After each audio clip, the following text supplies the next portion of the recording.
Drones are super hot right now. They're really fun to fly, and while they have some really practical and futuristic uses, most of us probably just use them as a toy for grown-ups. But they're not just for grown-ups anymore. Rise Robotics and DJI have teamed up to create the Tello Quadcopter drone, a drone made with kids in mind.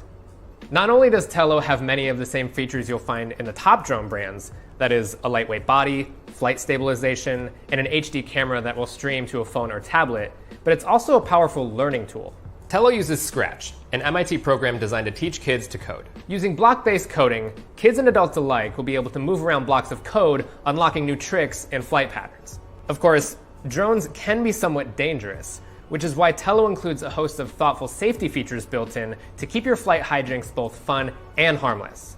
Pair those with the HD camera and a vision processing unit from Intel, and Tello can detect and avoid collisions. If you're still airborne beyond its 13-minute lifespan, the low battery protection will kick in and automatically land the device